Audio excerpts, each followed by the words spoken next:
Hello, Queen, if you're here. Good to see you. How's everybody doing today? Hope everybody had a good weekend. Hey, Frazzled. Good to see you. I thought we would watch Trump's 100-day in. Tomorrow I'm going to do the town hall on Rumble. I can't schedule it. I tried to schedule it already, but I wasn't able to. So I will do that and let everybody know.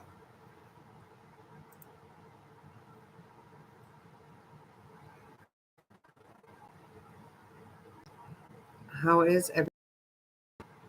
Trump's not on yet. I'll just put it on here, and that way we're not missing anything.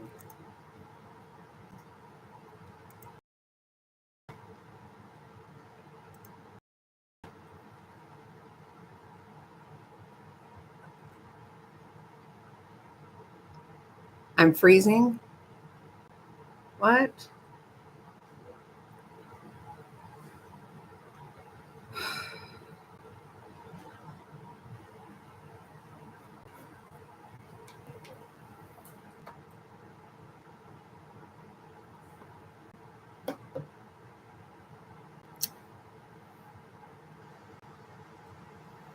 Let me see what I can do.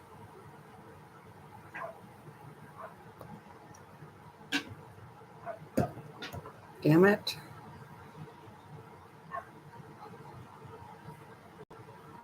Okay, tell me. I'm shutting everything else down. Hey, Sicilian.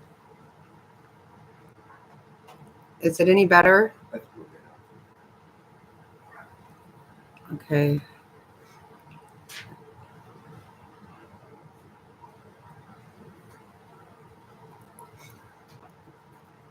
Sorry about that. Okay. You know what is so funny, you guys, about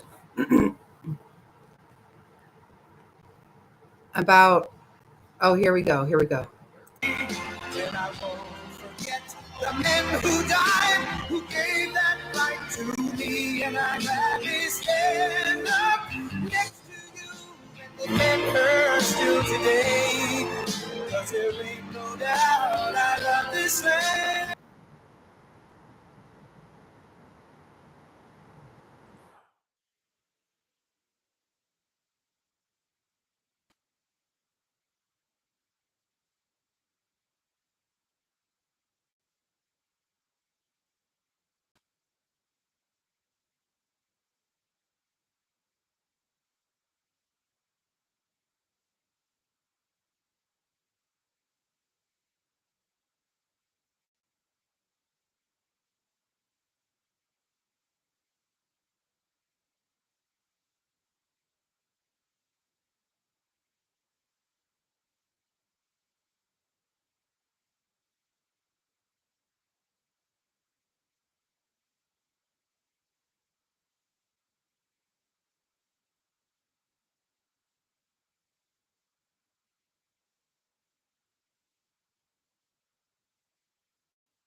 You guys don't, it's not on there?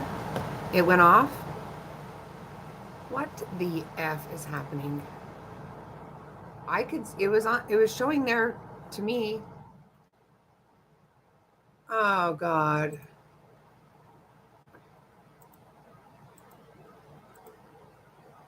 Why?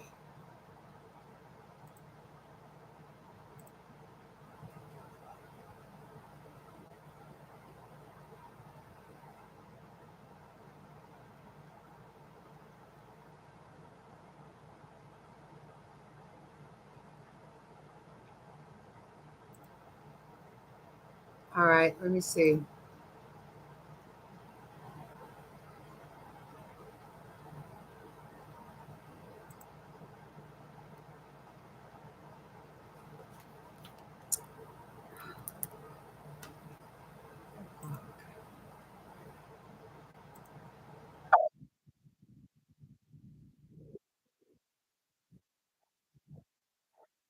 billions of dollars of waste, fraud, and abuse.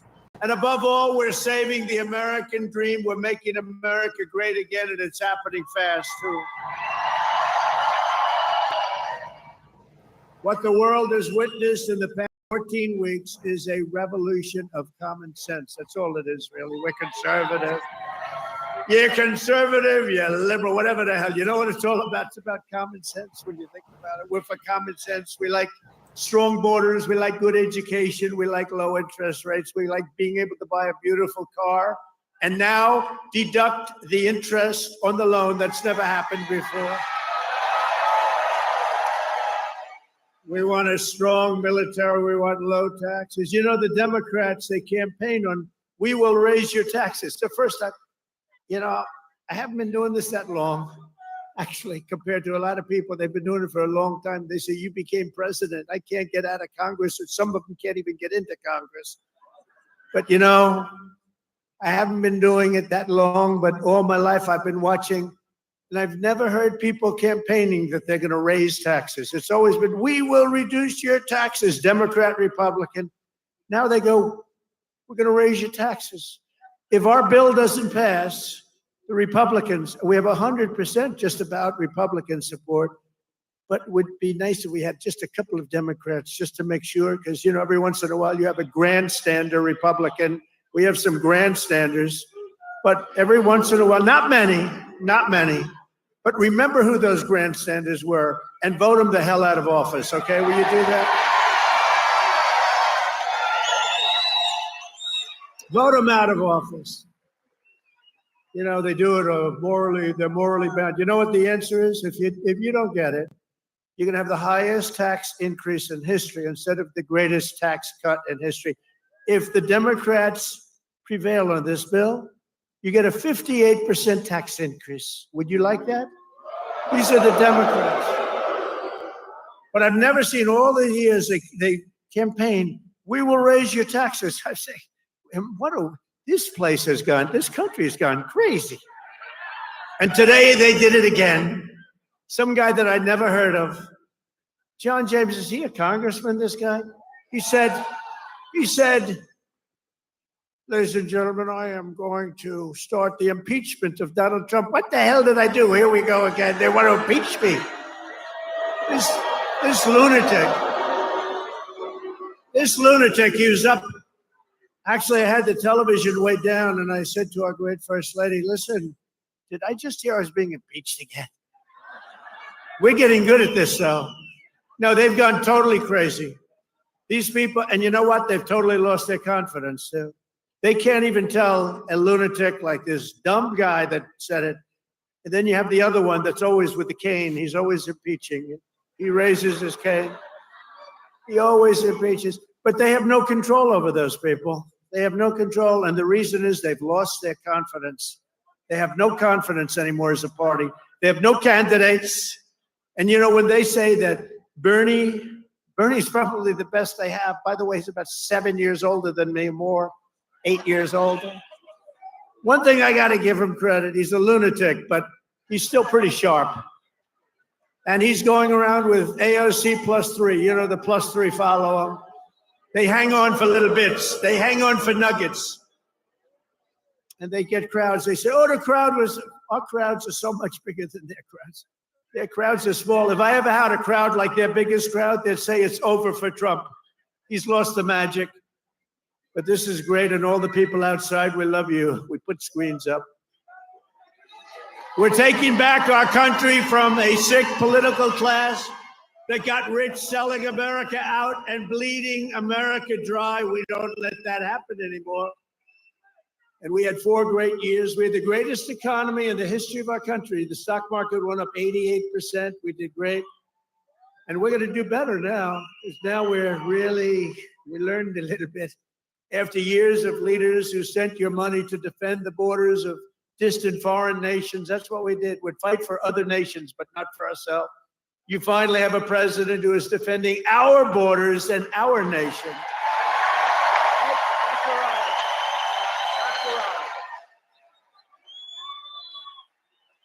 After decades of politicians who destroyed Detroit to build up Beijing, You finally have a champion for workers in the White House, and instead of putting China first, I'm putting Michigan first, and I'm putting America first.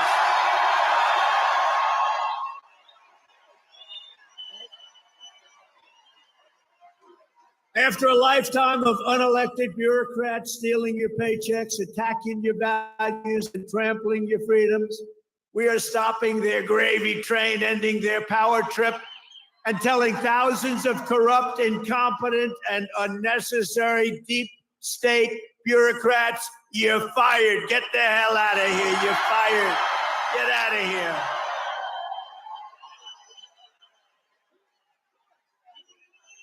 In 100 days, we have delivered the most profound change in Washington in nearly 100 years. I read an editorial today that this is the most consequential presidency in history. How about that?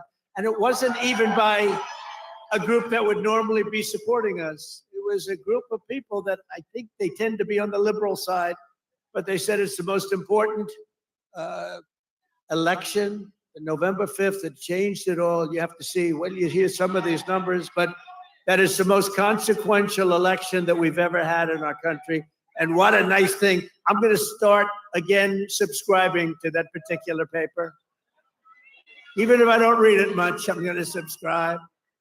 But it was a very nice compliment, especially from them. They know who I'm talking about. We're ushering out the long reign of special interests and the radical left lunatics, and we're ushering in the golden age of America. That's what we have.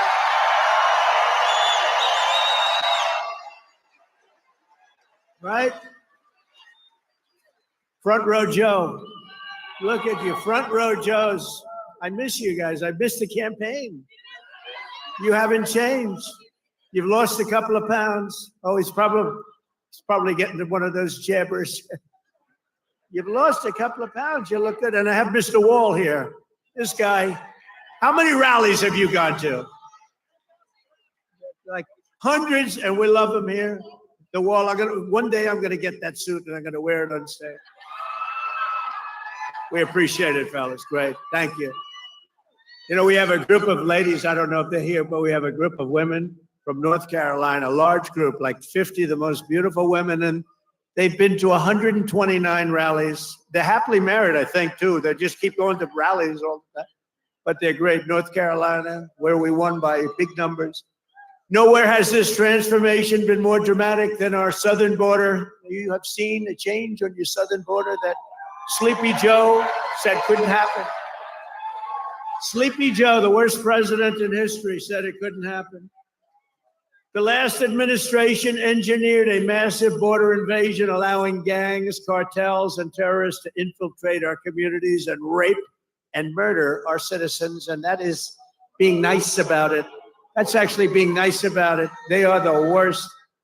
But standing before you today, I can proudly report that this heinous betrayal is over and that we have achieved the most secure border in American history by far. In American history. For 2 months in a row, we have now set all-time records, and this is by the media, the fake news media, which most of it is fake. We've set all-time records for the lowest number of illegal border crossings ever recorded. Think of that, ever recorded. The number of illegal border crossers released into the United States is down, listen to this please, 99.999%.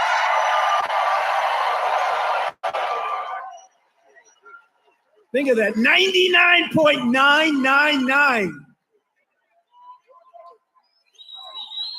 3 people got in.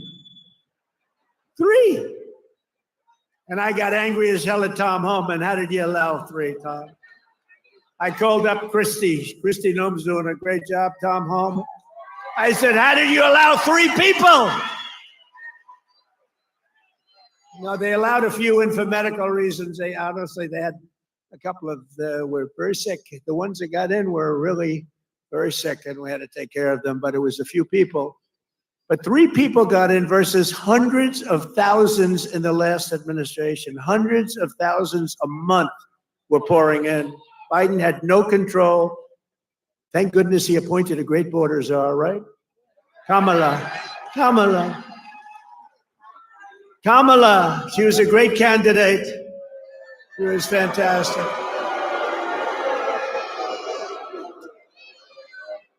Joe Biden was down 35 points. The debate was not a good one for him. He said, you know, if I didn't debate, I could have gone all the way. He was down 35 points and they decided to replace him. Nothing ever happens like what happens to me. It never happens to anybody else. I had to beat two candidates. So he's down. This is like you're in a fight. Dana White, the UFC, you're in a fight and you're just beating the guy so badly. And they say, oh, let's put in another fighter. That's what happened. And I knew nothing about her. She was vice president, but nobody knew a damn thing about her. She had nothing to do with the border, even though she was appointed border czar. The great people, all of the great people, Paul and all of the border patrol people, they never spoke to her. They never heard about her. For 4 years, she never called. But there's never been such a difference in anything as the difference between the border today and the border what it was just 6 months ago. So I want to say congratulations, America. It's about time. If we had not won the 2024 election, oh, does that sound good, right? We won the 24, all that work. The radical left Democrats would right now be importing the next 10 million invaders and giving amnesty to 30 or 40 million illegals, many of them criminals, many of them, frankly, murderers and people of crime at the absolute highest level. Real bad people.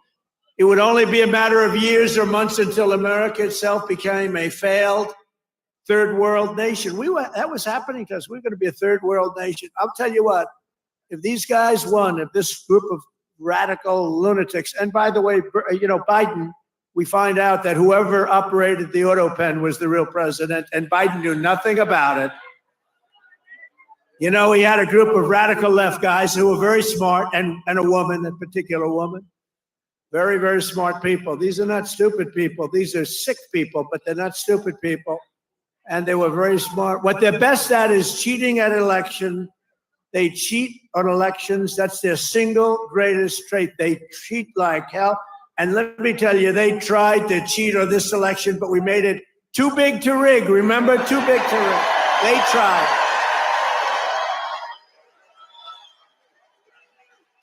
Those numbers. I watched those numbers. Elon with us. Elon is a smart guy. Elon was with us. Elon Musk. And I was sitting with Dana White and Elon Musk, and I'm watching the numbers in Pennsylvania, and we're winning so easily. Then all of a sudden it flatlined. And I said, you know, I think they're cheating again. Look at this. What's going on? I think they're cheating again. And Elon looked at us. He goes, no, you're going to win. They just don't know it yet. And about 15 minutes later, we won, you know, sort of crazy. I'll never forget. You're going to win. They just don't know it yet. But you know what? We made it too big to rig.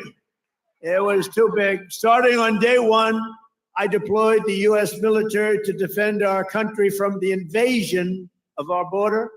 I shut down all migrant flights. Do you remember when we're talking about people coming in, they're trying to deny it, okay? So people are flowing in. They said, no, I don't see any people. It's like, what's wrong? But then we saw airplanes going overhead. We said, what the hell are those airplanes doing? Big Boeing 757s were traveling right overhead, loaded up with people. I say, where the hell are those planes going? They were loaded up with migrants coming in illegally, flying in by plane, paid for by the U.S. government. I'll tell you, they are sick. Remember that day? That was the day we found out that not only do we have to defend it here, we have to defend it not only in the water, but we have to defend it in the air. The planes were going over us. I said, what the hell is that? I banned all welfare to illegals, and I signed an order that will end automatic citizenship for the children of illegal aliens. No citizenship. For years, Joe Biden and the media told us that stopping the flood of illegal immigration was absolutely impossible. He said it was impossible. He didn't know what the hell anybody was talking about. He said it was impossible, that the president had no power to stop what was needed in the form of legislation. He needed legislation. He had no power to get it, but it turned out that all we needed was a new president.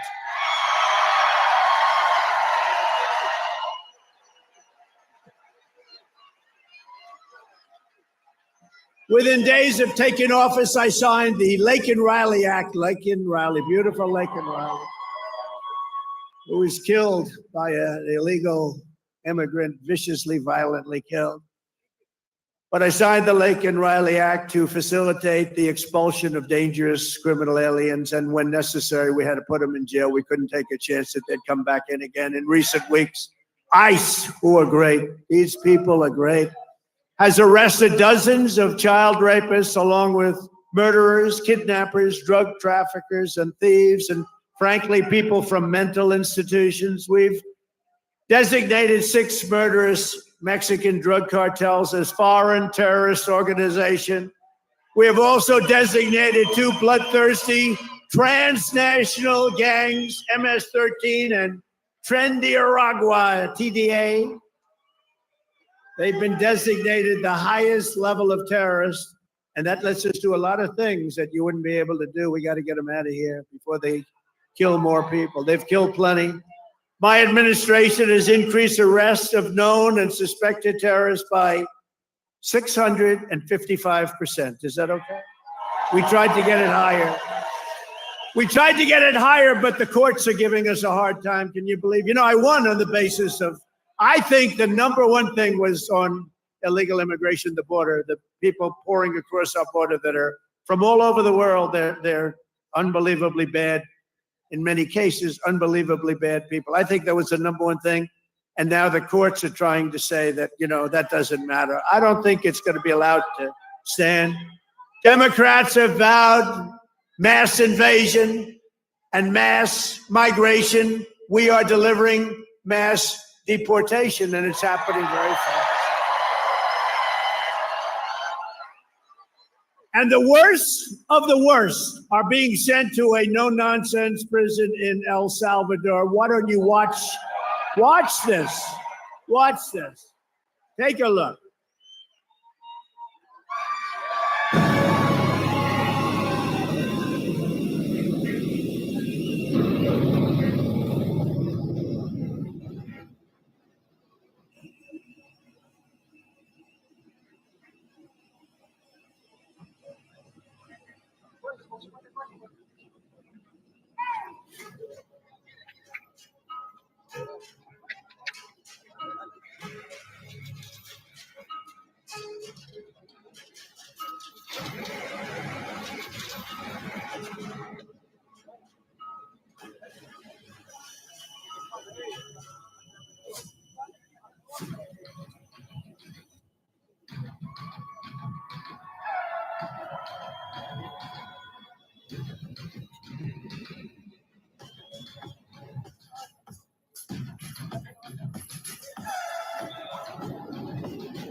Are we supposed to see something?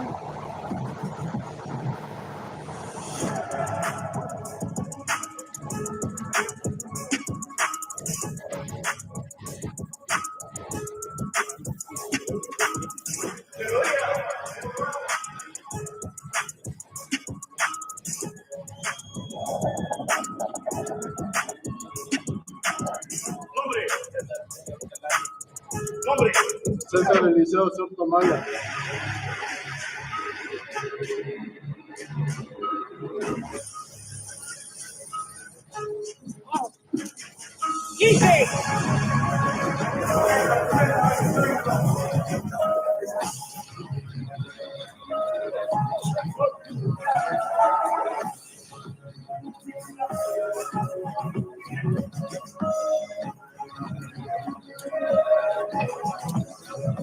Now, the networks that are there are probably not trying to do it, obviously.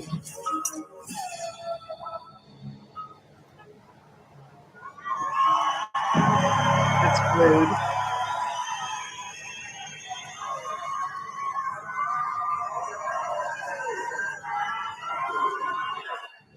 Great.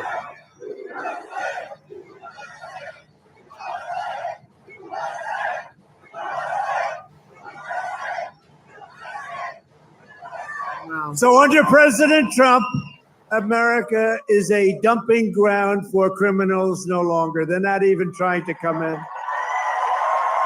But while we're fighting to protect Americans, the radical left Democrats, who are so bad for this country, are fighting to protect TDA, you just saw that, and MS-13 criminals, and you don't even know which is worse, but they are the top of the line. For years, Democrat politicians did not raise one word of protest as American women and girls were raped and slaughtered by these monsters. They were raped and slaughtered by numbers that you don't even want to hear about. But the second we try to deport them, the radical Democrat Party is racing to the defense of some of the most violent savages on the face of the earth.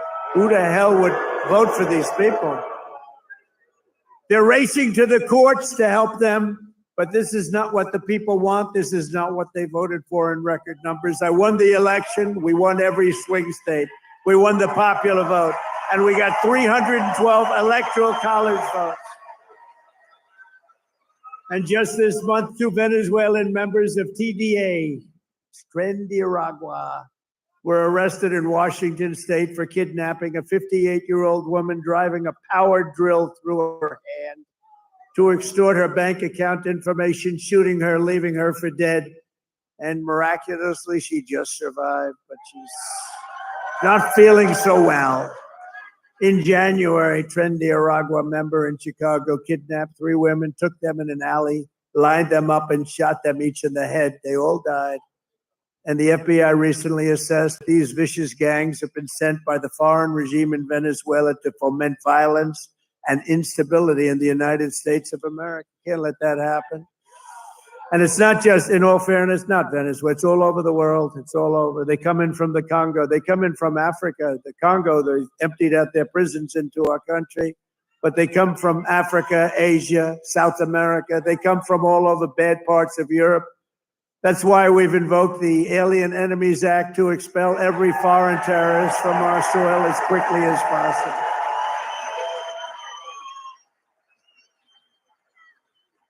Never forget the same people that we now claim we're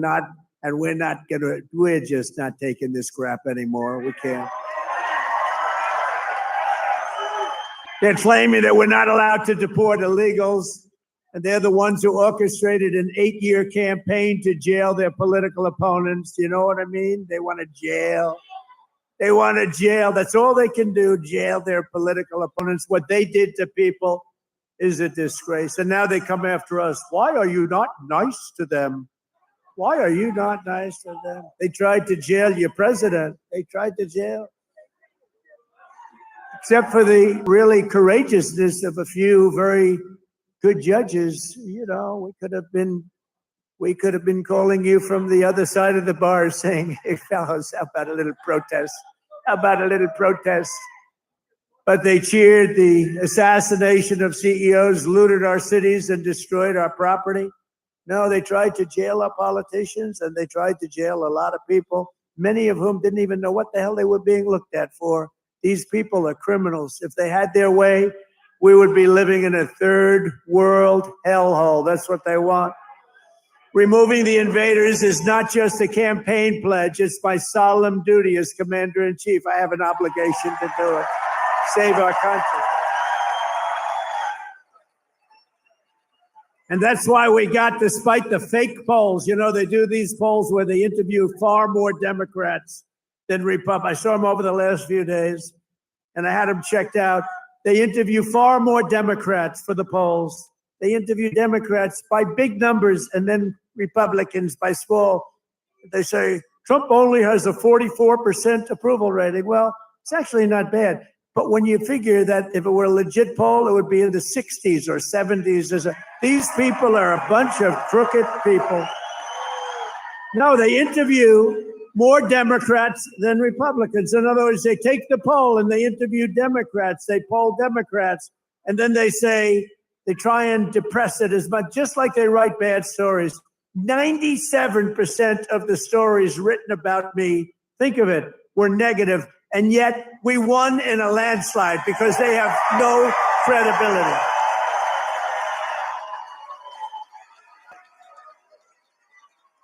And also, we cannot allow a handful of communist, radical left judges to obstruct the enforcement of our laws and assume the duties that belong solely to the President of the United States.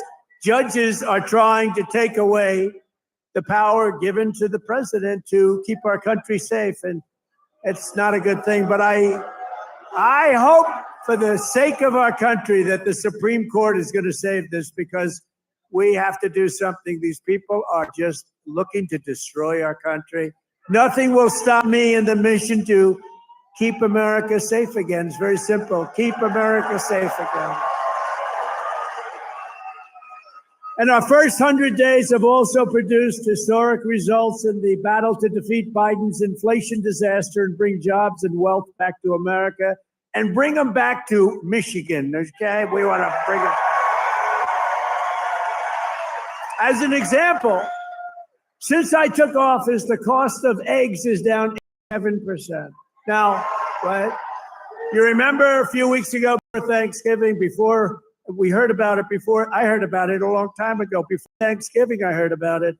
And then I was hearing I wasn't president. This guy was barely president. Nobody knew, was he president? Who the hell was president? To this day, I say it was the one that operated the auto pen, but what do I know? But I was hearing about eggs, and then all of a sudden we have a great election victory. And my first week in office, they start screaming at me, "What about the price of eggs? Eggs, eggs." I said, "I've only been here for 6 days. I was there 6 days." I said, "What's wrong with eggs?" They said, "The price of eggs has gone through the roof and you won't be able to have them Easter." So I put our very capable Brooke Rollins, who's our wonderful Commissioner of Agriculture that you know in Michigan. I said, "Brooke, I've only been here 6 days before I heard, maybe even less, maybe 5, maybe 4. But it was my first week. And I said, 'Brooke, you got to save me here. I'm getting killed about eggs. What the hell's going on with eggs?' She said, 'Well, you can't get them. The price is through the roof. And it looks like we're going to have a real problem for Easter. You're not going to have eggs.' I said, 'Brooke, that doesn't sound politically viable to me. That doesn't sound good.'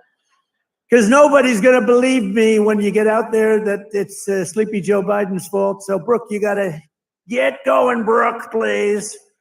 And she did a great job. And you had so many eggs for Easter, and your price was down 87% from that point. Prices are coming way down. You know, the fake news doesn't say. They said, he pledged. Now, I pledged safe borders. I pledged all sorts of things. But they said, he pledged to bring prices down. Well, that's what I've done. They're trying to say the prices have gone up. Your energy, your car, your gasoline, they have 3 states this week, a couple of days ago, that were $1.98 a gallon. So gasoline prices are down by a lot.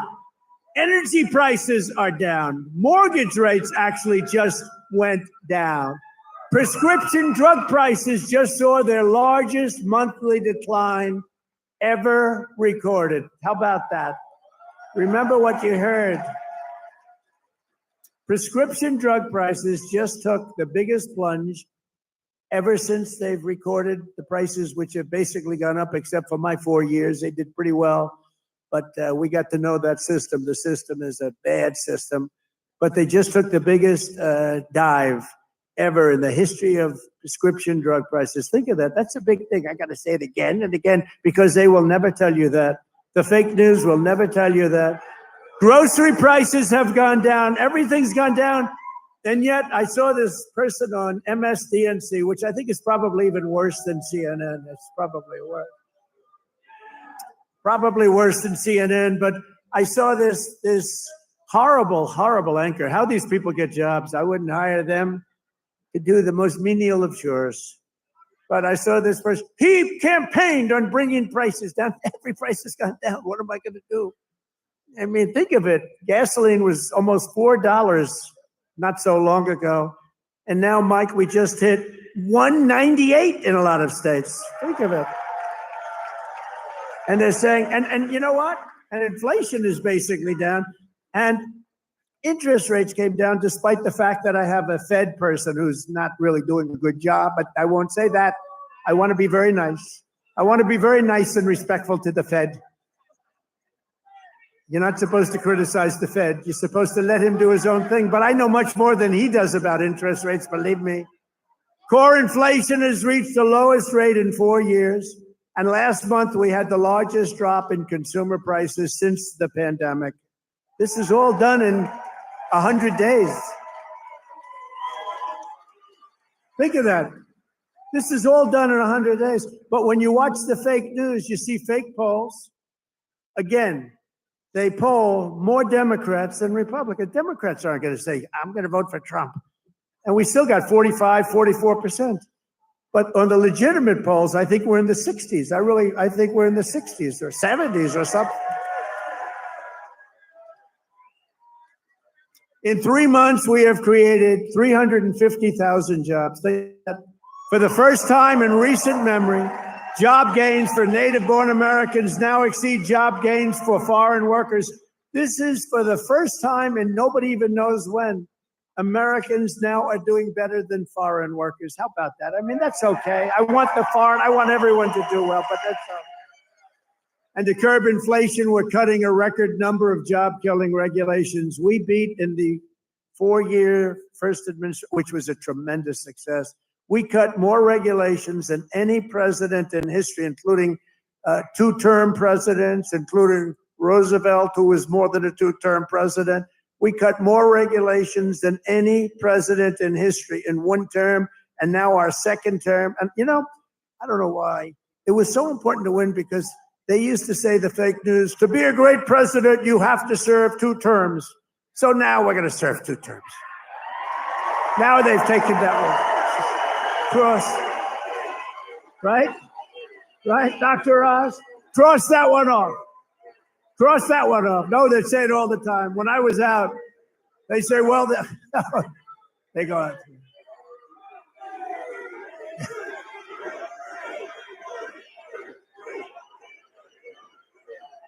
Thank you. Thank you. Sure. But we've ended the radical left. Well, we actually already served 3, but if you count. But remember, I like the victories. I like the 3 victories, which we absolutely had. I just don't like the results of the middle term, the results. I don't want those results, John. I don't want those results. What results? What a disgrace. If we would have had this group for another year, we wouldn't have a country left. I really mean it. I don't think we would have had a country left. And now we're respected all over the world. They're coming from all over the world to see you, President. They're coming from India. They're coming from France. They're coming from Spain. Yeah, they're coming from China, too. Yeah, they're coming from China. They're coming from all over the world to see you, President. They want to make a deal. They want to make a deal. And, we'll make deals, but we don't have to. We are the ones that have the product. We are the ones at the United States. They want a piece of our product. We can just set the price. But I want to be respectful and I want to be nice. But if it takes too long, I'll just set a price. Say, you could buy or you don't have to buy. Think of this, we lost billions and billions of dollars a day. Billions, not millions, billions of dollars a day. And under Sleepy Joe Biden. What's better, Crooked Joe or Sleepy Joe? Ready? A poll, a free poll. Because these pollsters are so corrupt. This is a real poll. We're going to poll Crooked Joe or Sleepy Joe. Ready? What's a better name for us to call him?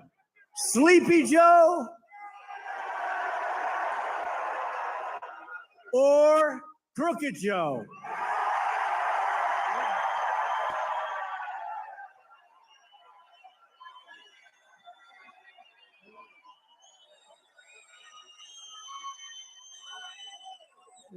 I'm not surprised this happens. I sort of loved Sleepy Joe, it just had a nice ring to it. Because he had one ability I didn't have. He goes to the beach, right?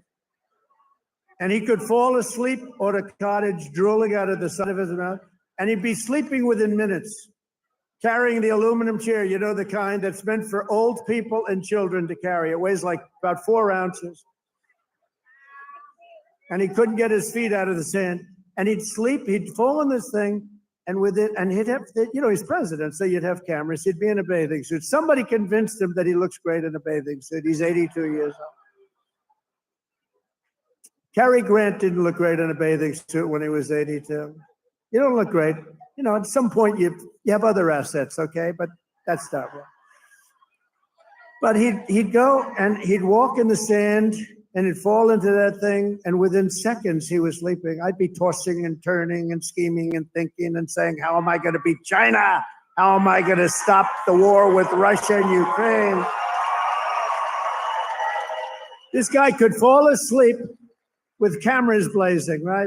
Not too many cameras were blazing, but enough were blazing that you saw it. I thought it was a great ability that he had, actually. We've ended the radical left war on American energy. We've stopped their crusade on coal. Did you see what I did the other day? Clean, beautiful coal. I said, you're not allowed to use the word coal unless you say clean, beautiful coal. So you have guys getting up, Department of Energy. We have great people at Department of Energy. They talk about clean, beautiful coal. You know, China uses coal. They're opening up a coal plant every week, a massive coal plant, but we're not allowed to use it. But now we are, because last week I gave it absolute, total approval. And you know what I don't give approval to? Those stupid windmills that go round and round and round. And we've ended the Green New scam. We've reopened ANWR, the greatest drilling site anywhere in the world, in Alaska, and implemented the new energy policy of the United States. You know what it is? We have a policy. It's called Drill, Baby, Drill. That's our policy.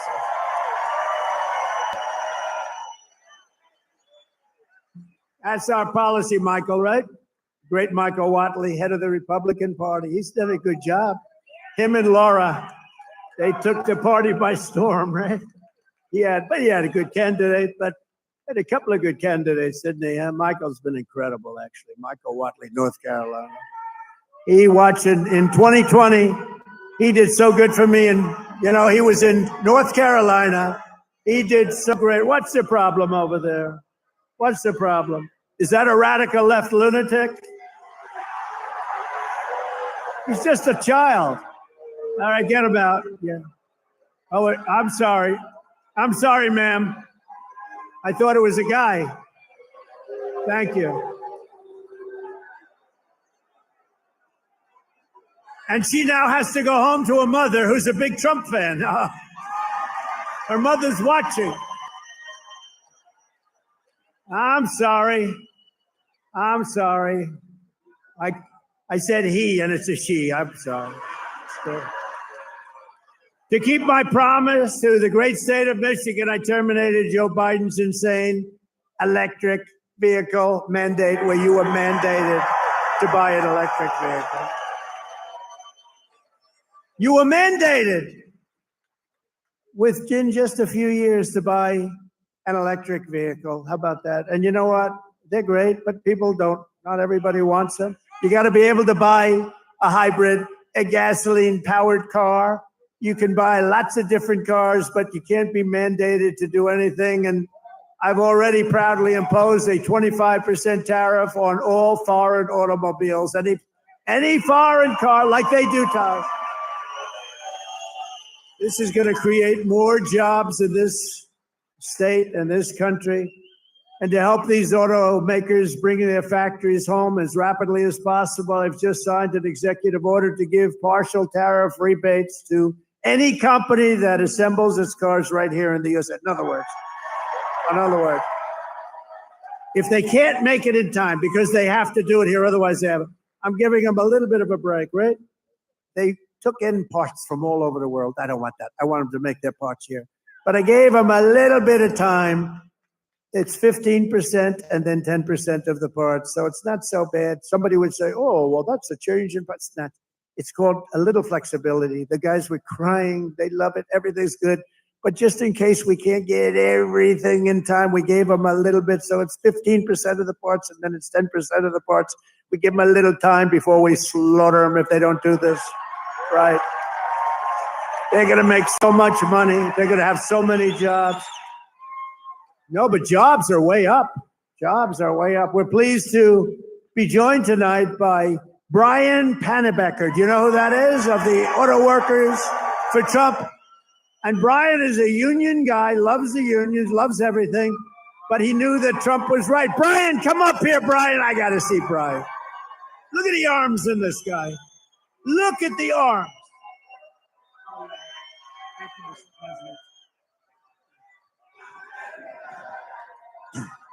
Thank you, Mr. President.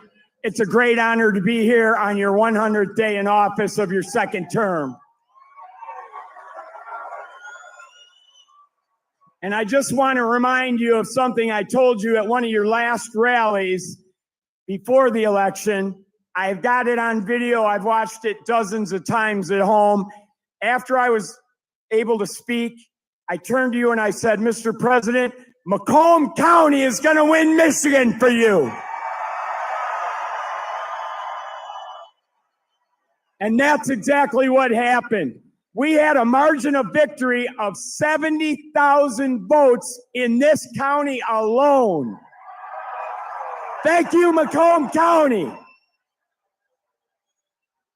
You know, I met President Trump 8 years ago in Novi, and we had never met before. And as I was stepping towards him backstage to get my picture taken, I knew I only had 10, 15 seconds to say something to him before we got our pictures. Fortunately, my son was standing behind me, so I've got a witness to this. And I said, Mr. Trump, we've got the keys to the White House waiting for you in Macomb County. And he kind of chuckled. He said, oh, yeah, how's that? And I said, well, Macomb County is the home of the Reagan Democrats. If you come to Macomb County and you ask for their support and you get it, you might win Macomb County big enough to carry the whole state of Michigan. And that's exactly what he did.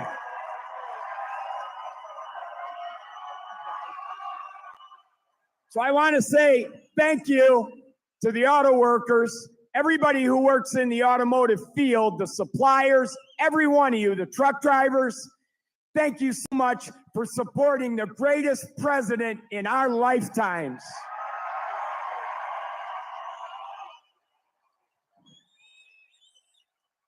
Now, I've got a little business announcement I want to make. I hope the president doesn't mind. But when I was backstage with him earlier and got my picture taken, I said, Mr. President, I've got a deal that you can't refuse. And he said, what's that? And I said, well, I'm writing a book, and it's going to be about my political journey. I've been involved in some things here in Michigan, conservative causes like right to work and the Michigan Civil Rights Initiative. And I said, you have a publishing company, Winning Team Publishing. It's run by Don Jr. and his partner. I said, I'll agree to use your publishing company if you agree to write the foreword to my book. He stuck out his hand and said, I'll do it. That's how you negotiate with the best negotiator in the world. So listen, I got one last thing to say. All of us have a job to do. Number one, we have to win the 2026 elections. It has to happen. Shree Thanadar, that lunatic Democrat from Detroit, is already threatening to impeach President Trump if they get the majority back. But luckily, right now, we've got good people in Congress like Congressman John James over here who are stopping that from happening. But listen up. So we got to get out, and we don't have any time to waste. We got to start talking to our friends, our neighbors, our family, our coworkers. The campaign for 2026 starts tomorrow. We've got to win that election. So the work is not over. The work has just begun. November 5th was not the end. It was the beginning of the golden age. And let's all tell President Trump how much we support what he's done the first 100 days in office.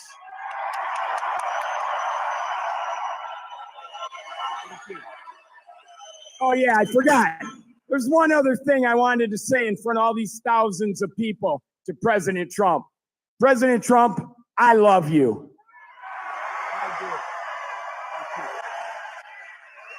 That's great. Thank you. Good man. He's a great guy. You know, he was with me from day one, 2015, before 2016. He was there from day one. He got it. He said, we're losing our car industry. That's what he really cared about. He just said, I've had so many friends who were laid off. It's horrible. They lay us off like it's nothing. And the business went to China, it went to Japan, went to all countries all over the world. They're laying us off, sir. And he said, we can solve that. I told him, we can solve that so fast. He's one of the early people that got it. And we've solved it. We're going to be doing numbers that nobody's ever believed. We'll be the number one in the world again. Nobody can believe it because we have been beaten up so badly by these countries that have rigged the whole thing. They fight like hell. They're smart. Their product is good, but our product's going to be a lot better. We're going to do something that nobody believes. And he saw it right at the beginning. So I appreciate it, Brian. And he was there at the I love the guys from the beginning. I love those early guys. Those guys are right there. They were there from the beginning. No, you're going to see numbers, and you're already seeing them. Look, you know, we have many Hondas coming in, and they're coming in. We let them build their cars here. We don't want them to build them in Japan. We love Japan. We don't want them building them in Japan. We want them to build them here. We want China to build them in here. We want them all to build them right in here. That's what they've done to us for 40 years, and they've drained us. Now we're doing it to them at a better level than they ever dreamed possible. To further rebuild the industrial bedrock of our country, I've imposed 25% tariffs on foreign aluminum and steel. It's keeping our steel mills going. I did that. If I didn't do that with steel in the my first term, we wouldn't have a steel mill in the United States right now, and everybody knows that. I did it for washing machines too, by the way. That's why I asked the people at Whirlpool. They were going to close. They were in deep trouble. I did it because they were dumping machines. I did a 50% tariff, was going to raise it to 100%. They didn't even have to bother. They became a tremendously successful company overnight. They were ready to close. They came to me with tears in their eyes in my office early on, first term. And we're doing it now at levels never seen before. And the results are going to be even better, because we've been abused by friend and foe. And in many cases, friend has abused us more so than foe on trade. So I want to just let you know, you're going to be very proud of this country very soon. And with my China tariffs, we're ending the greatest job theft in the history of the world. China's taken more jobs from us than any country has ever taken from another country. And that doesn't mean we're not going to get along. We get along with China. I mean, their tariff now is at 145%. So essentially, that's a big difference between that and zero. But I think it's going to work out. They want to make a deal, and we're going to make a deal, but it's going to be a fair deal. It's not going to be a deal that we lose $1 trillion a year like they did with Biden. That guy was so bad. He was so bad. Under Biden, and remember this, we were losing $5 billion a day on trade, and now we're making money. We're actually making money instead of, you know what, 5 billion? Think of it, Mike. How many pillows do you have to make to lose $5 billion? You can make them for 1,000 years. No, we were losing $5 billion a year. Now we've got it where we're making money, and the tariffs haven't even really kicked in. The 25% on cars have. But you know what that means? That means that you're going to make the cars. We don't need the cars from outside. When they say, oh, sir, we want to send you a lot of cars. I said, we really don't want your cars. We really don't want. We want to make our own cars. That includes Canada. That includes Mexico, who have taken a tremendous amount of our business. Canada's taken off a tremendous, like 10, 12%. Mexico is 32%. They took 32% of our car production. We don't want them to have that. We want that. Why are we giving it to them? Why are we subsidizing Canada $200 billion a year? Why are we subsidizing Mexico for $300 billion a year? There's no reason for it. I'm proud to be the president for the workers and not the outsourcers, the president who stands up for Main Street, not Wall Street. You know, I like Wall Street. I like Wall Street. I have a gorgeous, beautiful building on Wall Street, 40 Wall Street. Anybody? You want a little space? I'll get you some space real quickly.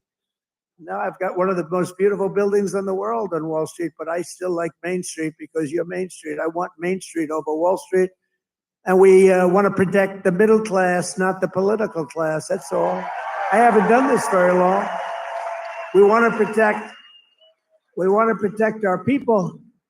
You know, this is the greatest, when you think about this, look, here we are. It's not even like election. It's after the election. And you have crowds like this and to have them. We're going to do the commencement at University of Alabama. And they just called and they said, it's going to be the biggest crowd we've ever had we've never had a crowd like this. And I'm doing it at West Point. And they called and said the same thing. We love West Point. We love University of Alabama. We love Alabama. You know what I won Alabama by? Like almost 50 points. So when they called and they said, would you like to do the commencement? I said, okay, I'll do it. But they're going to have the biggest crowd they ever had by maybe 4 or 5 times. They told me, thanks for all of the things that we've done and to our policies. Trillions of dollars are now pouring into the United States because of common sense, just common sense. Apple, great company, was building everything in China. Now they just announced that they're spending $500 billion to invest in America, not in China. My friend Jensen from NVIDIA, they're spending, you know what NVIDIA is? They're spending $500 billion. TSMC, the biggest chip maker in the world by far from Taiwan, they're spending $200 billion. The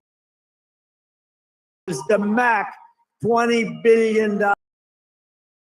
General Motors are putting in billions and billions of dollars, and many other companies. And as a result of our policies, for the first time in modern history, more Americans believe that our country is headed in the right direction than the wrong direction. They have a poll, a crazy poll, probably a fake poll too, so I don't know, I don't care. But first time ever, I think ever, that they're saying the country is headed in the right direction. Has never happened before. I don't know why. But we've accomplished more in 3 months than most administrations accomplished in 4 years or even 8 years. And we're just getting started. Believe me, we're just getting started. We're pleased to be joined by some great people. A person that number one, I have so much confidence in him. The fake news is after him, really after him, but he's a tough cookie. They don't know how tough he is, Secretary of Defense, Pete Hegseth. Pete.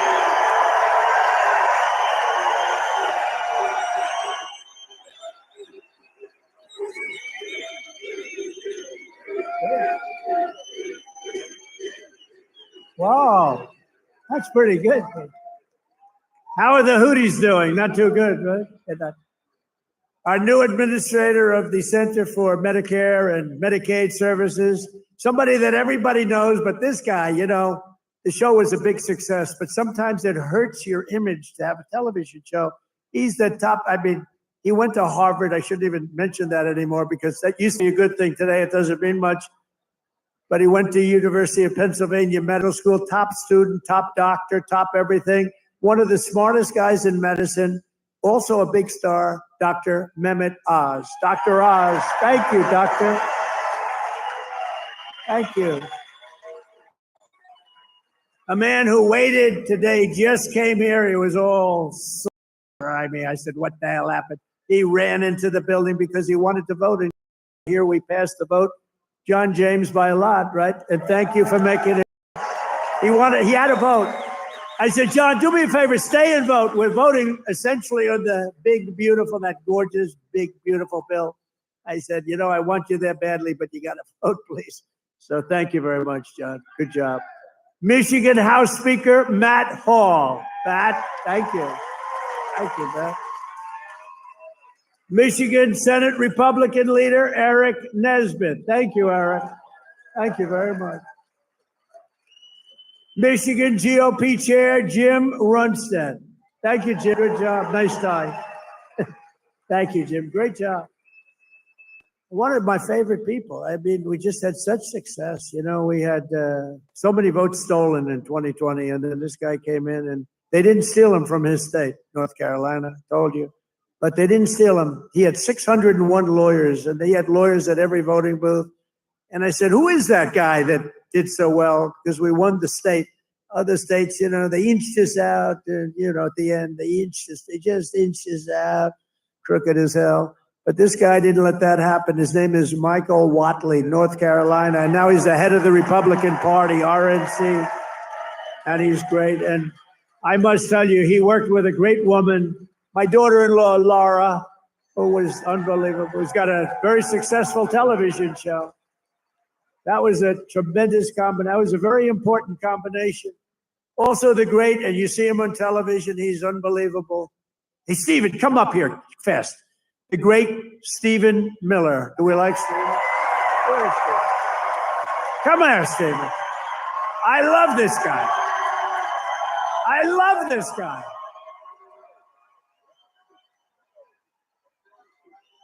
There is nobody smarter or tougher than Stephen Miller. Stephen, say it. Who's enjoying 100 golden days of America?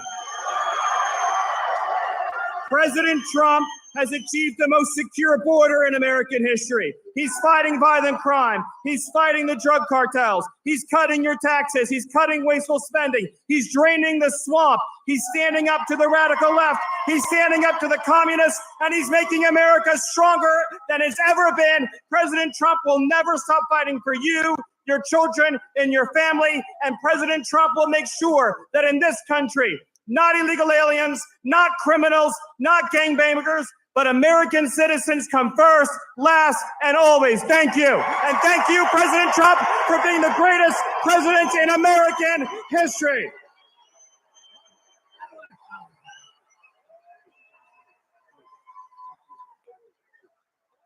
He's great. This guy, he is something special. And he's been with us right from day one. Right from day one, Stephen's been there, right? He's been great.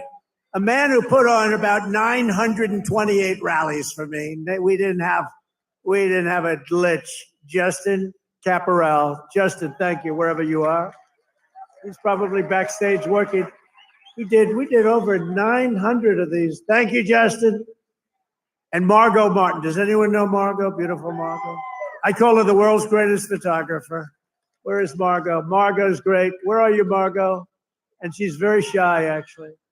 She's both beautiful and shy. Thank you. Where? Margot, come up here, Margot. Come up. Come on. You got it. This is the most beautiful. Now, look, I'm not allowed to say this. It's the end of my political career, but I'm going to say it anyway. She's the most beautiful photographer in the world. I don't know if she's the best. She's the most beautiful. Trump 2028, anybody?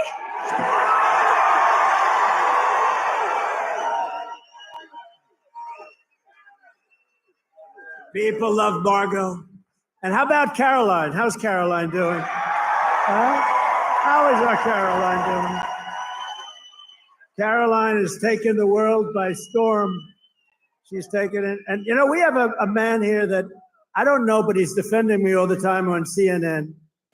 And he defends me really well, but he can't go too far because if he goes too far, he'll get fired. I said, you're amazing. You can take it right to the edge. And he really does a good job. He's not allowed to go any further. He would be off, you know, if he really went totally crazy, which he'd like to do. But I think he's terrific. Scott Jennings. Where's Scott? Where are you, Scott? Come here, Scott. This guy, really, I've watched him for years. I don't know him, but he likes Trump. Come here, Scott. Oh, CNN, this is the end of Scott. Who cares? Don't worry, we'll take care of you, Scott. Scott Jennings, really great. Thank you. Michigan. We were flying in here today, and I said, look at these farms. I got to get a farm in Michigan, because when you own as many libs as I do, you got to put a place to put them all. Thank you all very much. Thank you, Scott. And I also want to thank the rest of the Michigan Republican delegation for all the work they do in Congress and who are back in Washington working on the big, beautiful bill. We're going to name it, I think, the big, beautiful bill. In 100 days, I've taken more than 1,000 executive actions, and I could recite our accomplishments all night long. And by the way, did you just see what I did? Straws. I wiped out the paper straw, little thing. These are the little things. Your sink. You ever try buying a new sink and no water comes out? Your shower heads, your toilets, the whole thing, it's a disaster.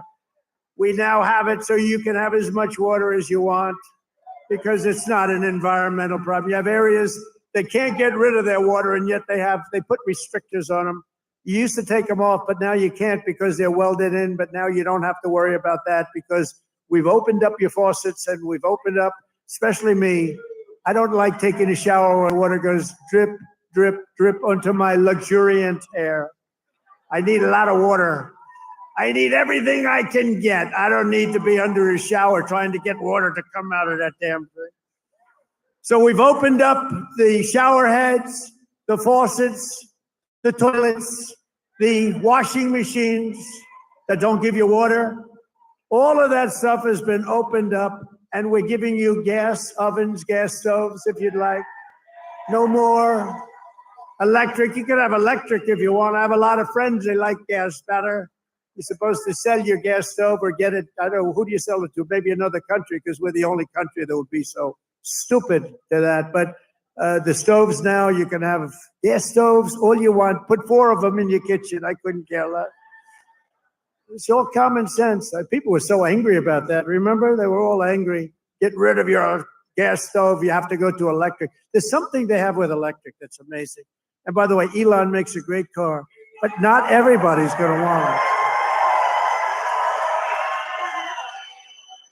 You know, they all say, oh, well, Trump is maybe he's under the thumb of Elon. Do you think Elon was happy about ending the all-electric mandate? I don't think he was too happy, but he's a great guy. You know, honestly, never said a thing. He says, let me just compete fairly. By the way, it's not fair what they've done to him, too. That is a disgrace. That is a disgrace. But he's a great guy, and he's really helped us. And, you know, they've saved $150 billion on waste, fraud, and abuse, Doge. So we want to thank him. He's an incredible guy. Anybody that can land a rocket ship. I saw this thing come in. I said, you got to be kidding. This rocket's coming in. You know, most of them go right into the ocean. But he lands it. I was on the phone with somebody talking, and I saw this thing coming in. It's spinning out of control, coming down. It's all burning. It's on fire. It looks like hell. I said, well, just another rocket going into the ocean. And then all of a sudden, you see the fire pouring out of the engines, and it starts to slow up, slow. Then it's straight. Then it starts moving over a little bit. Then I say, oh, no, it's hitting the gantry. It's going to hit through. And the engines go, rah, strains it out. And it gets hugged like you hug your beautiful little baby, right? And I said, who the hell did that? It was Elon.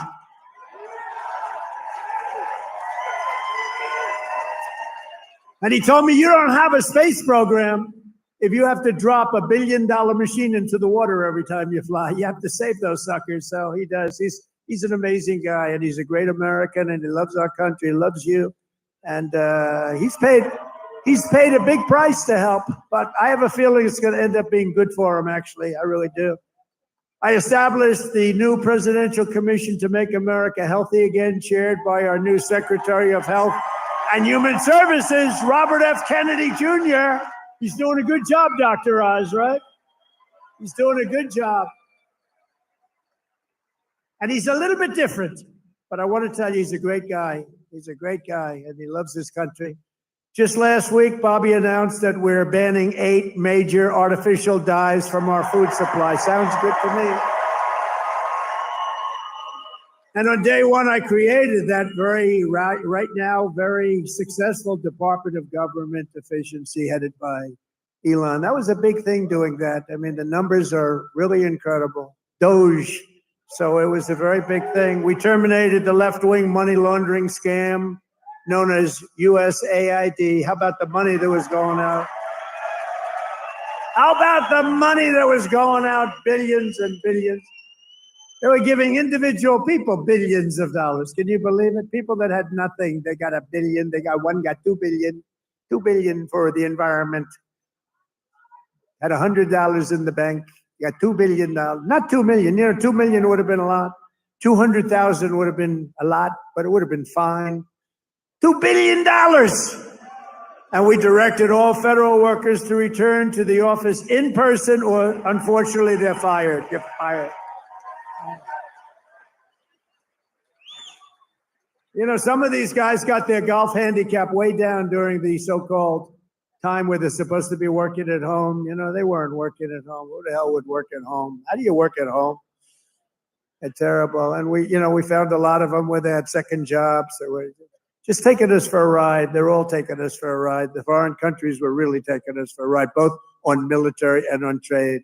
But we stopped it, and we're stopping it. I withdrew from the unfair and ridiculous Paris Climate Accord, where we were paying trillions of dollars. We would have spent numbers like you wouldn't believe, and China wouldn't have spent anything. Russia wouldn't have spent anything. India wouldn't have spent, but we would have spent over $1 trillion. I withdrew from the corrupt World Health Organization, where we were paying $470 million.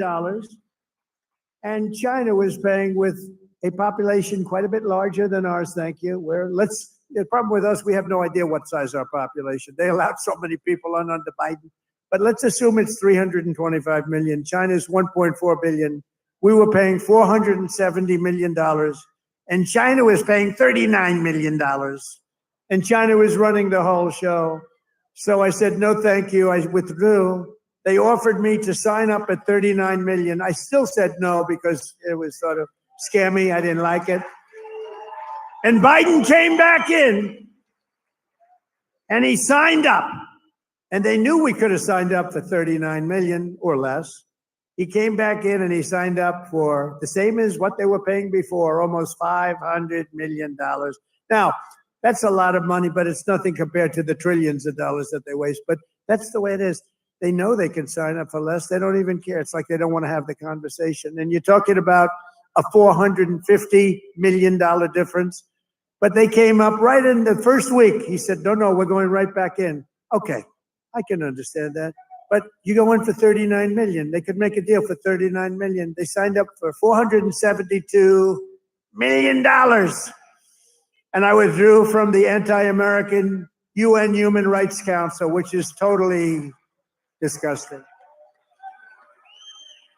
In 3 months, my administration has brought home 46 American hostages and citizens detained abroad. We paid nothing. We don't pay. We don't pay. You know, if you pay, those kidnappings go way up. We don't pay. Every time Biden brought people back, he'd pay $6 billion. $6 billion. $6 billion. 3 times they brought back 3 hostages. Oh, how is it? Well, I think it's a fair deal. What do we pay? $6 billion. Wait a minute. For 3 people, $6 billion. $6 billion. It's not right. I mean, it's just not right. They have no idea. Honestly, grossly incompetent, stupid people. More than Biden brought home in 4 years. We brought more back in just a matter of weeks than Biden brought home in years. And he paid a fortune and we paid nothing. We got Mexico to turn over 29 of the biggest cartel leaders in their country.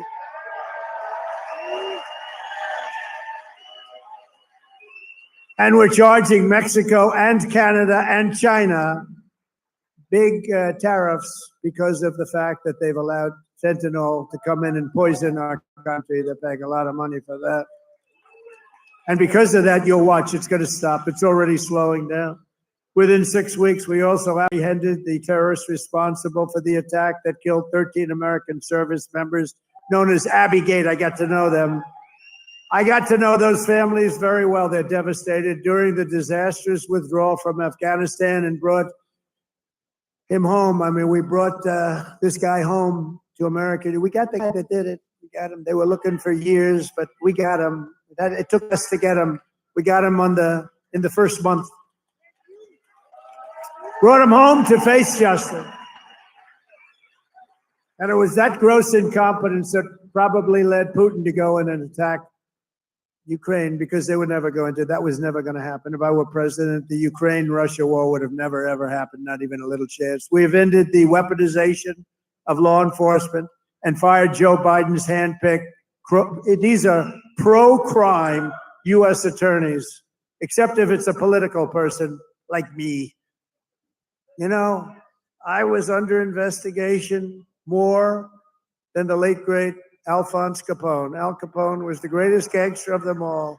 If he had dinner with you and if he didn't like you, you were dead. You were a dead person.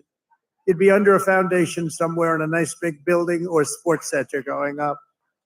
And I spent far more time under investigation than Alphonse Capone. How about that? You like that? I didn't like that.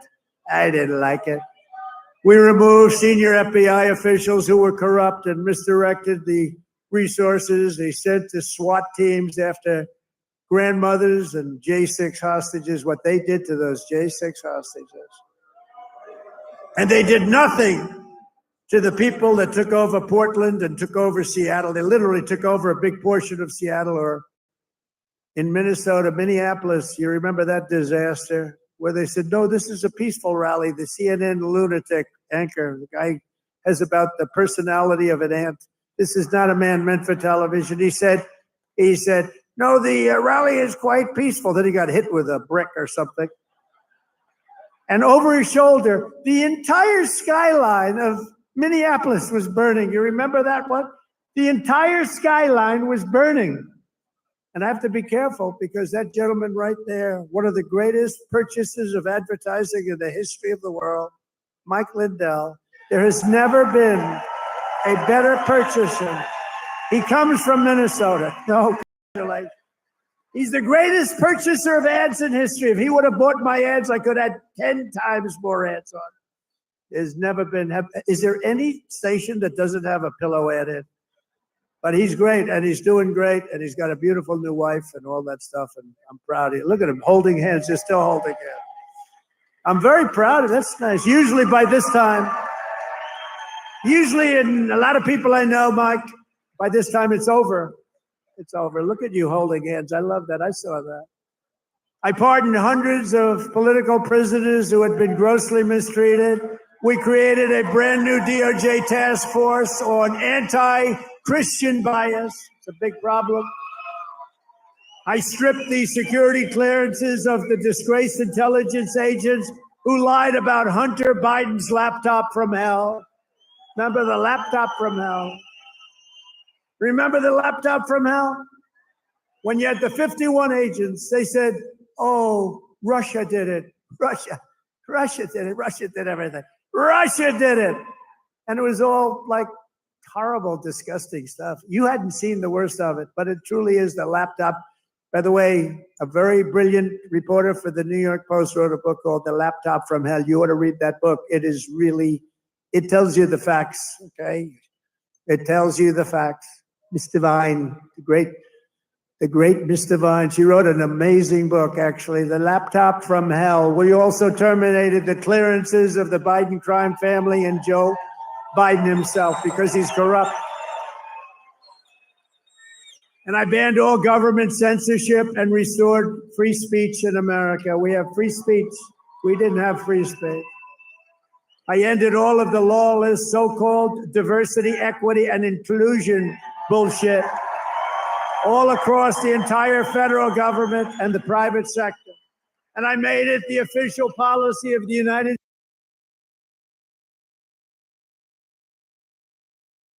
States government that there are only two genders, male and female.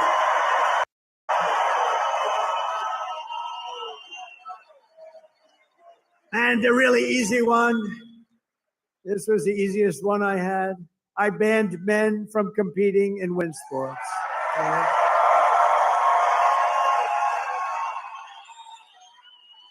You know, they always say that's an 80-20 issue. No, it's about a 97-3 issue. I also proudly banned the use of puberty blockers and other chemical and surgical, right? All these mutilations of our minor youth, I banned it all. I signed executive orders to abolish critical race theory and transgender insanity from our schools and from our military. We fired the woke boards of visitors at our military academies. We have great people running our military academies now. And I've directed the reinstatement of patriots expelled from our military by the Biden vaccine mandate with full back pay. After years of missed targets, our military suddenly has the best recruiting numbers in 30 years. Every branch is setting records. Don't think of that. 6 months ago, you and I were reading that nobody wanted to join the military, right? Now we've just set a record of recruitment that's stuck. We have a waiting list of people that want to go into our military, and we have a waiting list, including for police and firefighters, because our country has spirit again. We have spirit. Our country has great spirit again. Last month, I signed a historic executive order to begin the process of eliminating the Federal Department of Education and send education back to Michigan. We're going to send it back to our states, right? We're going to send it back to our states to run. I mean, how the hell bad can we do? We're like in last place. They do badly, you're going to do better. They're going to do great, though. I think they're going to do great. I'm very proud of it. Linda McMahon, by the way, is doing a phenomenal job. And I signed an order in English, the official language of the United States of America. I order the release of all remaining files related to the assassinations of Presidents John F. Kennedy, Robert Kennedy, and Martin Luther King Jr., and they're all out there. And I made myself very unpopular in Mexico, renaming the Gulf of Mexico the Gulf of America. And we are restoring the name of a great president, William McKinley, to Mount McKinley in Alaska. He's a very good president. And you Italians are going to love me because just yesterday I brought back Columbus Day in America, especially for Italian Americans who were so badly treated by its removal. I also signed an order to require proof of citizenship to vote in American elections. That was easy. And the Democrats fought me on that. Think of it. Why would they want no voter ID? Because they want to cheat. Why would they want to have no proof of citizenship? We don't want it. We trust everybody. No, they want to cheat. That's all they want to do. Think of that. No voter ID. In Michigan, you must never allow ranked choice voting to be here. Never. We've done this all in 14 weeks. That's one. Remember that. 100 days. We've done all of the things that I named and a lot more. And we're counting, and it's going to be better. Wait till you see the results of some of the things that we're doing. In the coming weeks and months, we will pass the largest tax cuts in American history. And that will include no tax on tips, no tax on Social Security, no tax on overtime. It's called the One Big Beautiful Bill, and it will be the biggest bill ever passed in our country's history. It will include the biggest tax cuts, regulation cuts, military supremacy, and just about everything else. We will cut more than $1 trillion in wasteful and unnecessary spending. And in the next fiscal year, it'll all be done. We're going to have something that you won't even believe. We will end inflation, slash prices. We've already ended inflation, raise wages, and give you the greatest economy in the history of the world. That's already happening. With our tax bill, the average family's take-home pay will be at least $5,000 more than it was just a couple of months ago. We will always protect Medicare and Social Security for our great seniors with no cuts, and we will defend Medicaid for those great people that are in need. House Republicans are working to invest more money in Medicaid than we spend today. The only thing we're going to cut is the corruption and the crooks that take advantage of some of the illegal schemes. So we want to preserve Medicaid for the most vulnerable, for our kids, pregnant women, the poor, and disabled Americans. We will fully and permanently secure our border. We will make the largest ever investment in U.S. military and build the Golden Dome missile defense shield. That's going to all protect us so we live a long and beautiful life. It's going to be made in Michigan, and it's going to be made right here in the the USA. And 1 hour ago, I just made a speech at Selfridge Air Force Air National Guard Base, announcing that we are saving it, keeping it open, including thousands of jobs with a brand new state-of-the-art F-15s, which are coming to Selfridge. And we will crush violent crime and give our police the support, protection, resources, and respect they so dearly deserve. I will defend religious liberty, and I will defend the right to keep and bear arms. We will celebrate the 250th anniversary of America's founding in 2026, and we will teach our children to love our country, honor our history, and always respect our great American flag. And one day soon, American astronauts will plant the flag on the planet Mars. That's going to happen very soon. Every single day of my administration will continue to live by the motto, promises made, and you've seen it before, promises kept. From Marquette to Midland, from Mackinac to Saginaw, and from Lansing to right here in Macomb County, we stand on the shoulders of red-blooded Michigan patriots. What great people. I love you, Michigan. Who laid the railroads, worked the factories, tilled the field, forged the steel, fought the battles, and won the victories that built the Motor City and made this state into the pride of the America Midwest. And you know what? We're going to make it better than it ever was. It's already happening. You see what's happening. Michigan is the state that gave us the assembly line, Motown, Ford, General Motors, Chrysler, and put the world behind the wheel of an automobile. And under our leadership, we are making it greater every single day. And the automobile business in Michigan will soon, and it's going to happen really soon. It's already happening. They're signing left and right because of my taxation and tariff policies, which are policies of common sense and genius, be bigger and stronger and better than ever before. It's going to get better than ever before. And it won't even be close. Companies will be pouring back into Michigan. It was hardworking patriots like you who built this country. And on November 5th, 2024, it was hardworking patriots like you who saved our country.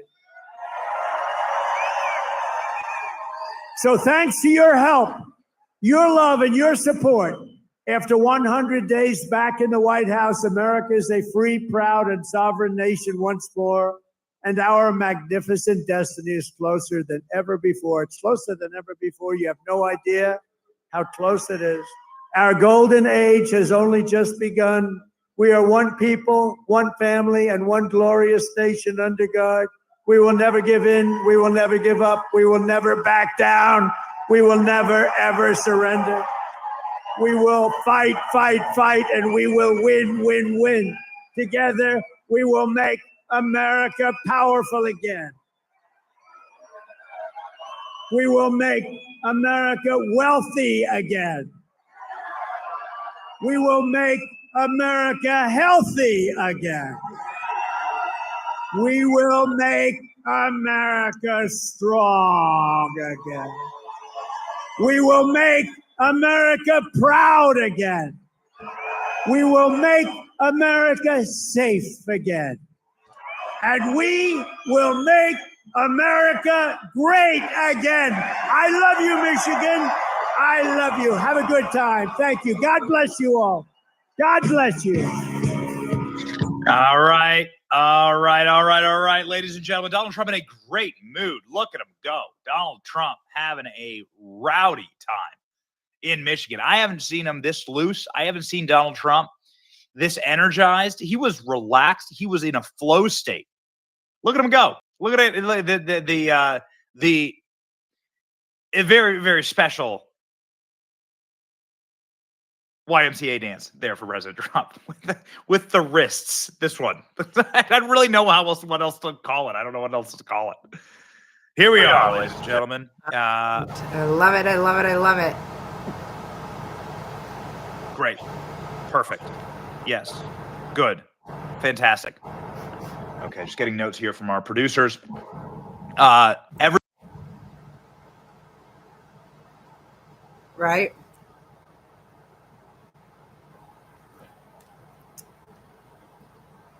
That was very good. Yeah, I don't know why the first one went off. I've never gotten in any trouble for streaming Benny Johnson. That's why I just went over there, because I had Right Side Broadcasting. And I don't know if that's what did it or what, but it went off, so I just moved over there. Yeah, I think it was a great speech. I'm very happy about it. Now you have to go outside and do whatever yard work I can do before it gets dark. It's not dark yet, huh? That's good.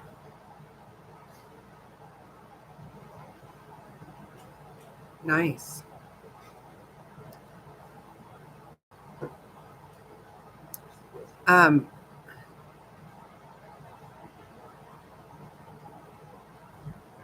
Yeah, I bet.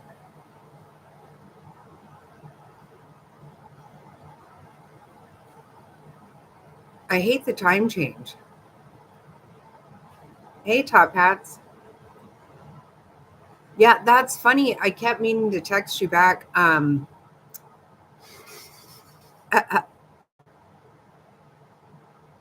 Yeah, isn't that pretty wild?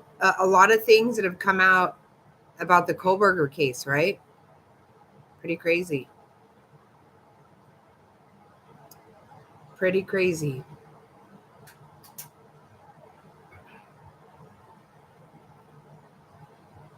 Your long guys came yesterday.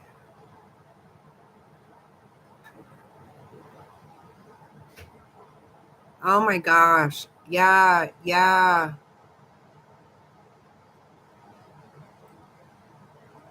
Yeah, that made me very nervous. I don't know.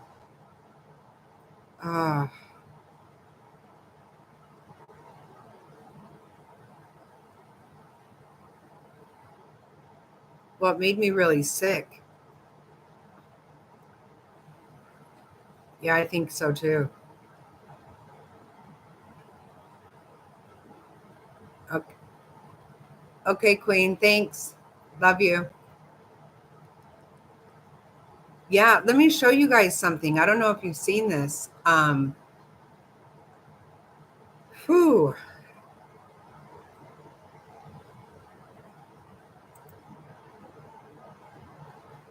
Hey, oh, good night, Jerry. I don't know if you guys saw this. Let me show you.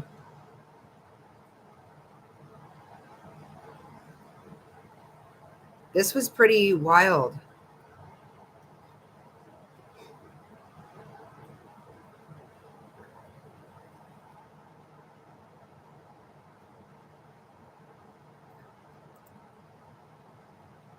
Yeah, I don't know. This right here made me literally sick to my stomach. Check this out. It's pretty bad.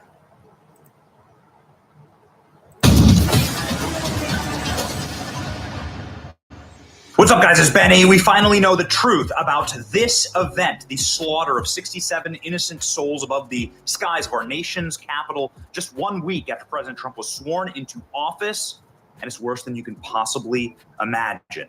New reporting has finally confirmed our darkest suspicions on this channel, and it is this: that Rebecca Lobach, this pilot right here, you can see serving Joe Biden inside of the White House with Alex Soros sitting right behind her, was 100% responsible and may well have done this on purpose.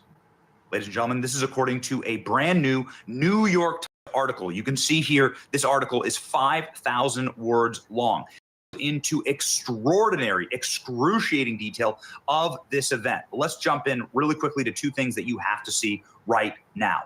The helicopter path flew directly at the commercial airline. The commercial airliner path was an approved path to land on this runway. The commercial airliner did nothing wrong. The Army helicopter seemingly on purpose attacked this aircraft. There's no other explanation. And I'm going to get into more detail as to how and why we know that right here. Missteps, equipment problems, and a common but risky practice led to fatal crash.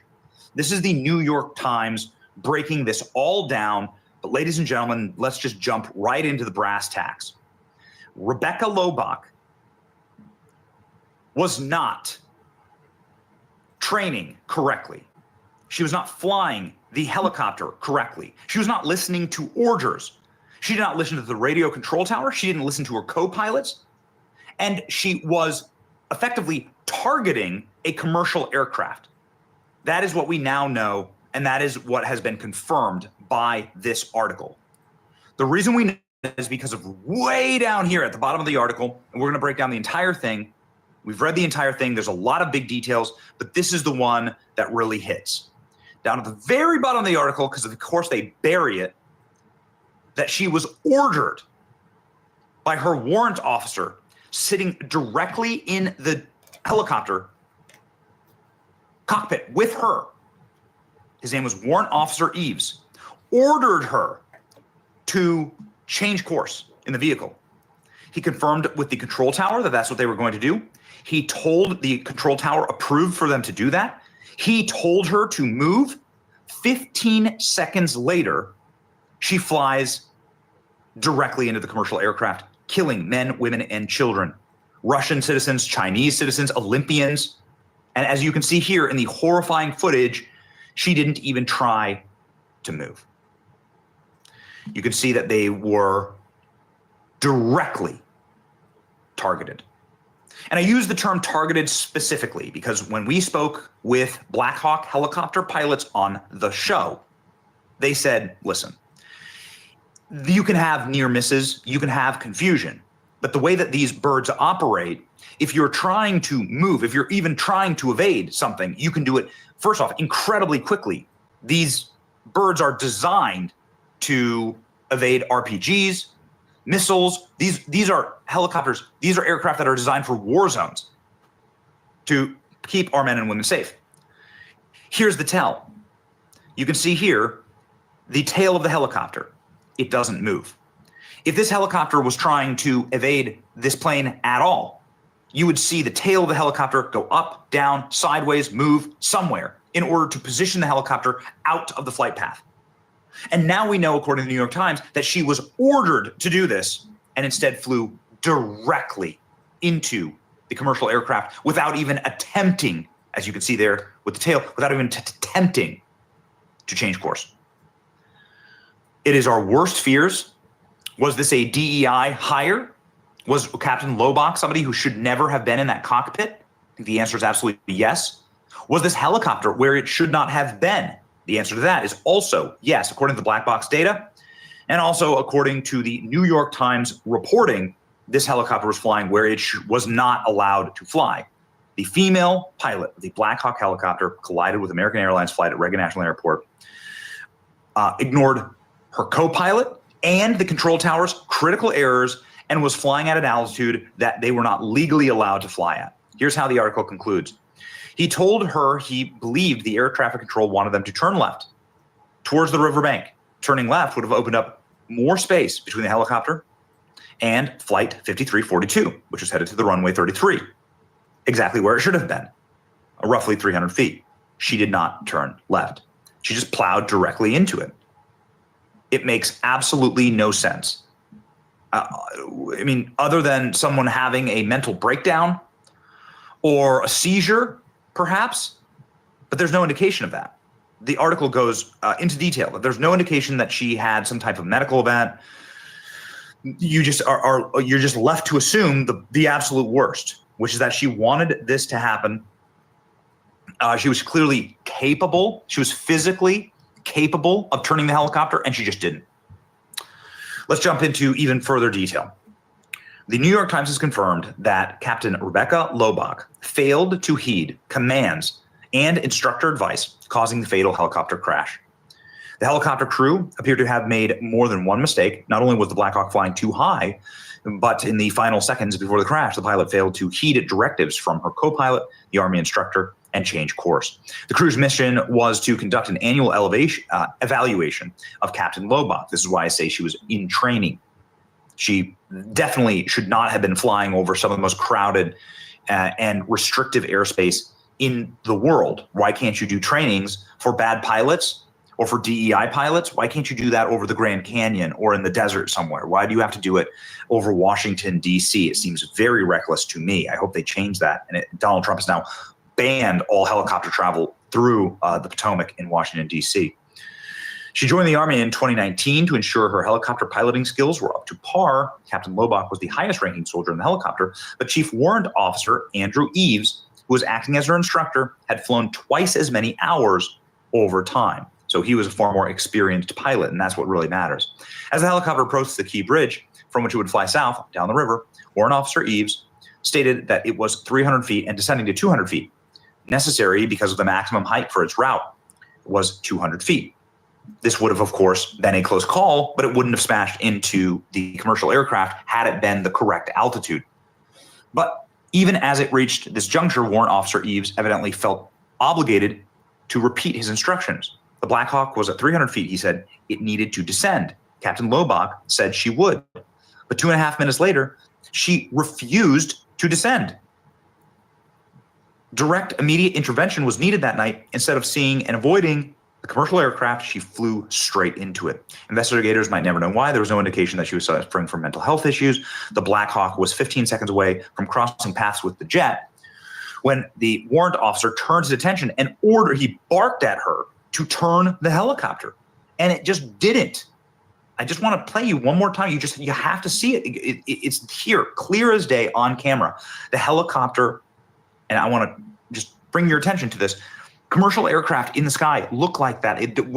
Doesn't it look like a giant glowing planet? It shines brighter than the moon. That's on purpose so that you can't miss them. So there's no possible way that you're going to miss them in the sky. You're going to say, wow, this just came out of nowhere. That's not happening here. Right. Remember when we first watched that? I remember when I watched it before I shared it, and I was like, oh my God.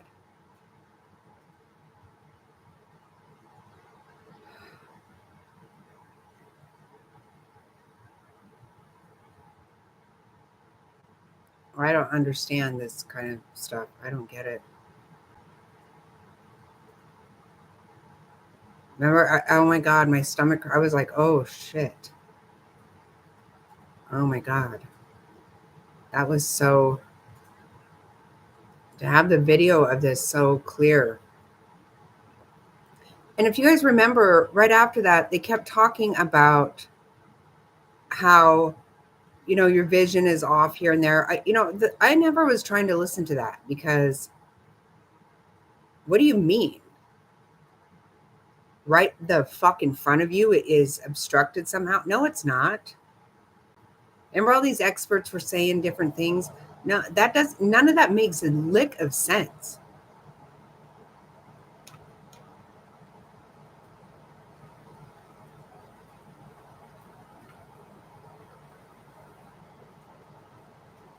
So sad. God. This makes you sick to your stomach. I don't.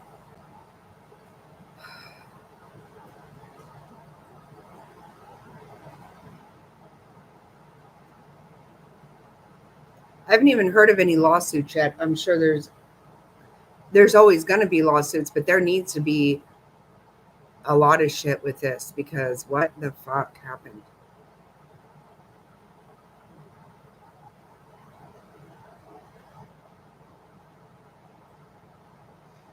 For me, it just speaks a whole different picture of it's not even just that. It's so many things where people just have such disregard for life, for things. There's so much more to this. When we think about the mass shootings and stuff, it's not like we have more guns. We don't have more. We have more messed up people doing messed up shit and having no regard for life. To me, there's really no way of explaining that other than on purpose. There's no way you didn't see it. That's just not possible.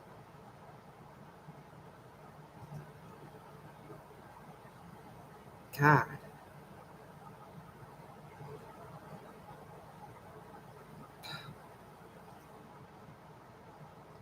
And you know, the thing is, so yeah, we hear now the recordings. We already knew she was told by the air traffic controller, told by people in the helicopter with her. But even without knowing that, I mean, there's still no other way to get around it, that it happened like that.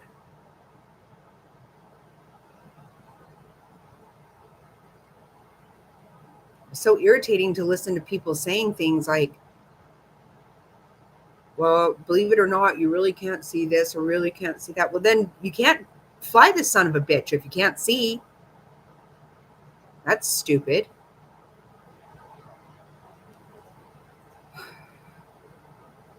I don't know what the hell's wrong, but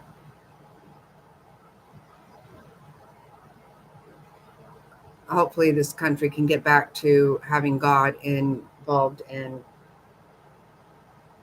all of this horseshit. Stop. Well, it's not, but I mean, that's not going to happen. But we've got to turn a different direction of being nice and not ugly. And definitely not trying to kill people and acting, just plowing into crowds and shit like that. It's just nuts. It's absolutely nuts.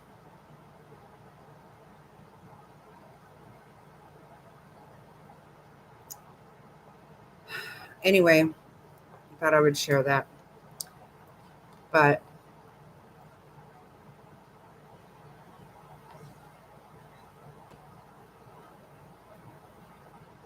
I don't know. We got to pray. We've got to pray all the time for. We have to heal hearts. We have to stop so much division and hatefulness.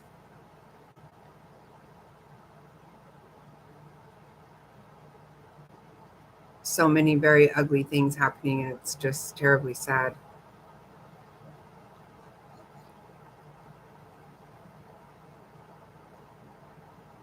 But I will end this now.